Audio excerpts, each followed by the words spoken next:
जय हिंद दोस्तों, मैं आशुगौर आप सभी का इस क्लास में स्वागत करता हूँ।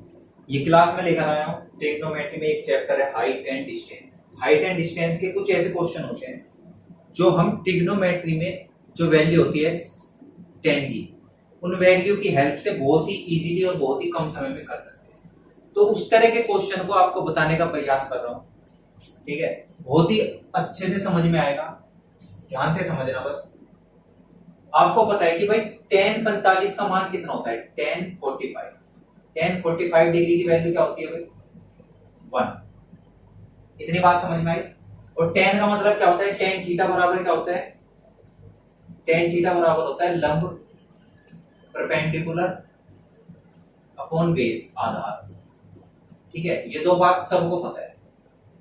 ठीक, इतनी बात समझ में आई भाई। ये दो बातें सबको पता है। tan 45 का मान है 1 और tan थीटा बराबर होता है लंब बटे आधार। इसका मतलब अगर मैं इसे लिखूंगा तो ये हो जाएगा लंब बटे में आधार परपेंडिकुलर अपॉन बेस। तो इसका मतलब क्या है, लंब भी एक है और आधार भी एक है। इतनी बात समझ में आई। अब देखो, ये मान लो ये ट्राइंगल है जिसमें क्या है, ये वाला कोण कितना है 45 डिग्री।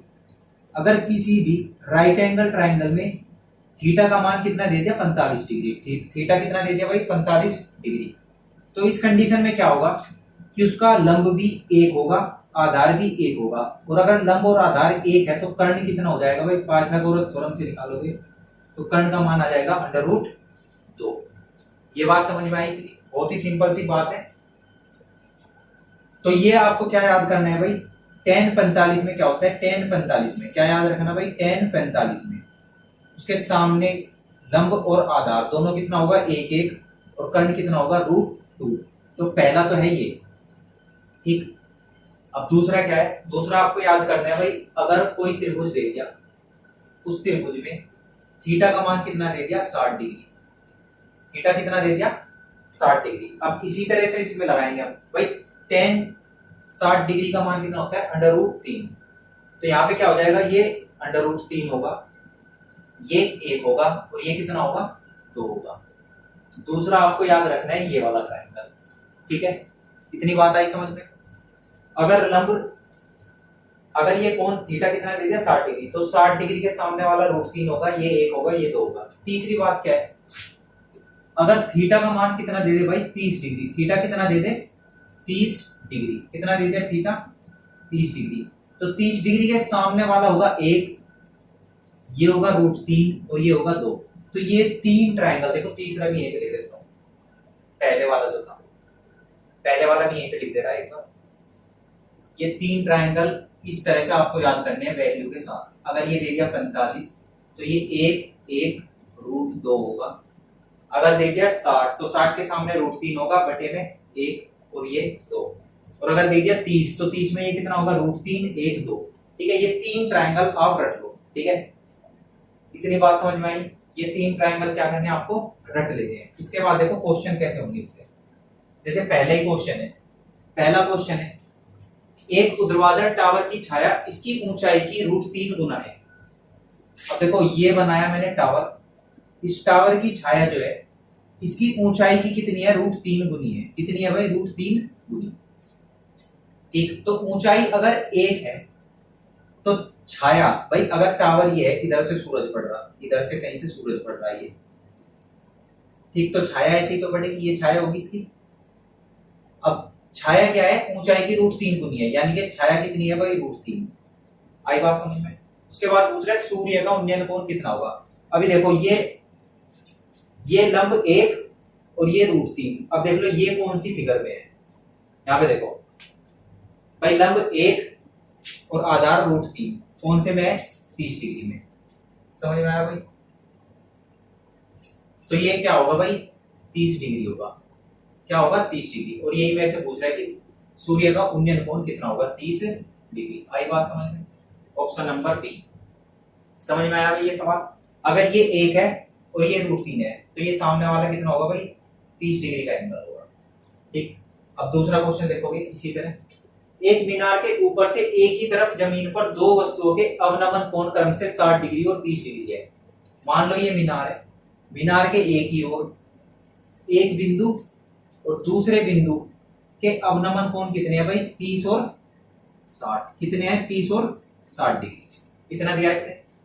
और वस्तुओं के बीच की दूरी कितनी है? 400√3। ये वस्तुओं के बीच की दूरी, एक ये रही वस्तु, दूसरी ये, इन दोनों के बीच की दूरी कितनी है? 400√3, ये वाली दूरी। कितनी बात आई समझ? मीनार की ऊंचाई मीटर में क्या होगी? मीनार की ऊंचाई पूछ रहा है मेरे से, ये मीनार की ऊंचाई। ठीक है, अब देखो मैंने अभी क्या पढ़ा, अगर ये 60 डिग्री है, 60 डिग्री है, तो 60 डिग्री के सामने क्या होगा? √3 होगा। 60 डिग्री के सामने क्या होगा? √3 होगा, और बटे में क्या होगा? 1 होगा। आगे बात समझ? ठीक, अब ले लो ये बड़े वाला ट्रायंगल ए बी सी। अगर बड़े वाला ट्रायंगल उठा लोगे तो ये 30 डिग्री है, 30 डिग्री के सामने होगा 1, और 1 का मान कितना है भाई? √3। ठीक, तो बटे में क्या होता है बता दो मुझे? √3। तो √3 का मान कितना हो जाएगा? अगर 1 का मान √3 है तो √3 का मान कितना हो जाएगा भाई? √3 के √3 में गुना करोगे 3, तो ये कितनी आ गई? 3 आ गई। ये बात आई समझ में भाई? 30 के सामने 1 और बटे में √3, तो 1 का मान जब √3 है तो √3 का मान 3 हो जाएगा। ठीक, अब देखो ये पूरी है 3, और ये यहां से यहां तक है 1, तो ये जो बाकी बची ये यहां से यहां तक, ये कितनी बच जाएगी? 2, और 2 का मान कितना दे दिया? 400√3। 2 का मान कितना दे दिया भाई? 400√3। और मेरे से पूछ रहा किसका है? मीनार की ऊंचाई। मीनार की ऊंचाई, मीनार की ऊंचाई कितनी है? √3। तो √3 का मान क्या आ जाएगा भाई? 400 अच्छा इसे काट लो एक बार पहले, ये कितना आ जाएगा भाई? 200√3, और इसका मान कितना आएगा? 200√3 गुना √3 कितना आ जाएगा भाई? 600। कितना आ गया? 600 मीटर। तो ये बात समझ में आई? अगर आपके ये रेशो याद है 30 डिग्री, 60 डिग्री, 45 डिग्री के, तो क्वेश्चन क्या है? आप डायरेक्ट कर दोगे बिना साइन टेन कोस लगाए। अब देखो ये सवाल क्या कह रहा है? दो टावर P और Q के पैर के बिल्कुल बीच एक बिंदु से उनके शीर्ष के उन्नयन कोण क्रम से 30 डिग्री और 60 डिग्री है। P की क्यों की ऊंचाई का अनुपात, P और क्यों की ऊंचाई का अनुपात पूछ रहा है। अब देखो दो टावर है, एक टावर ये रहा, P और Q के पैर के बिल्कुल बीच में एक बिंदु है। एक टावर है P, दूसरा क्या है? Q। दूसरा क्या है? Q।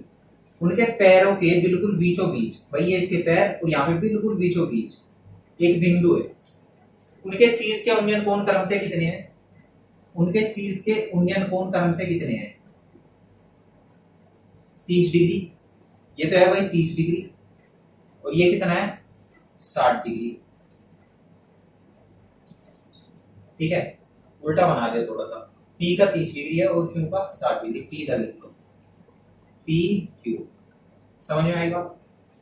P और Q की ऊंचाई का अनुपात बताना है। अब देखो यहां से, अगर ये एक बात बताओ, अगर ये 60 डिग्री है, 60 डिग्री के सामने वाला क्या होगा? 60 डिग्री के सामने वाला रेशियो क्या होगा भाई? √3, और बटे में क्या होगा? 1। अब अगर ये 1 है तो ये भी 1 होगी, उसने कहा है बीच में है बिंदु, तो ये भी 1 होगी।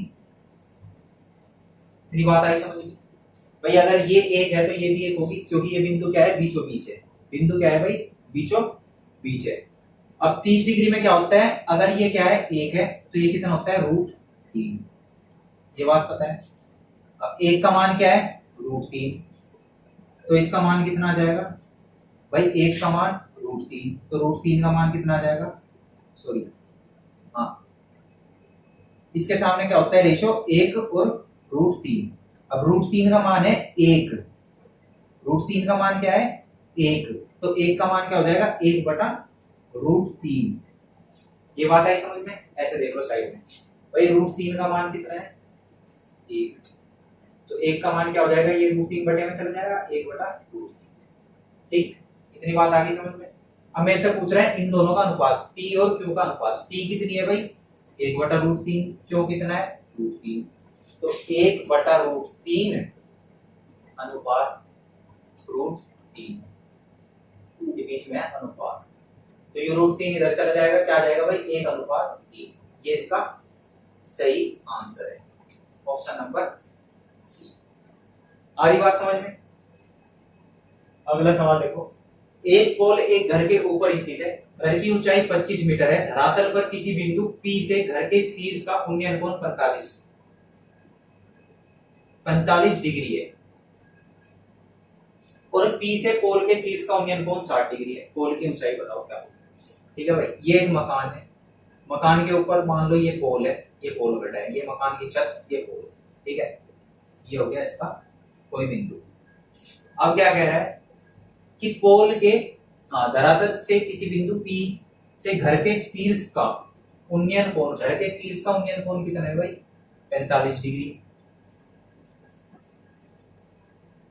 ठीक है, और पोल के शीर्ष का उन्नयन कोण कितना है 60 डिग्री। ये वाला कितना है 60 डिग्री। पोल की ऊंचाई मीटर में क्या होगी, बस इतना सा सवाल है। अब देखो सवाल को कैसे करेंगे, ऐसे ही सोचे। देखो अगर ये 45 डिग्री है, ये कोण कितना है 45, तो 45 के सामने वाली भुजा 1 और बटे वाली भी 1, दोनों क्या हो जाएगी 1 1। ये बात आई समझ में भाई, दोनों भुजाएं क्या हो जाएगी 1 और 1। ठीक है, और 60 डिग्री में क्या होता है, अब देखो ये वाला ट्रायंगल ले लो बड़े वाला, ये पूरा ट्रायंगल, इसमें क्या है कोण 60 डिग्री, और 60 डिग्री में क्या होता है बटे में 1 सामने √3, बटे में 1 है ही, और सामने वाली भुजा क्या हो जाएगी यहां से यहां तक √3। यहां से यहां तक कितनी थी भाई ये 1, और पूरी कितनी है √3।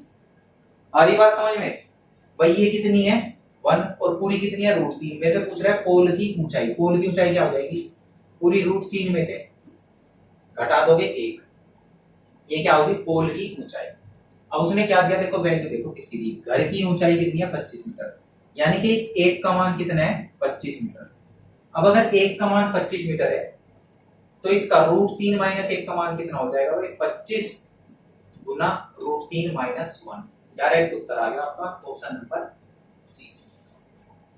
तो उम्मीद करता हूं ये आपको सारे क्वेश्चन समझ में आ गए होंगे।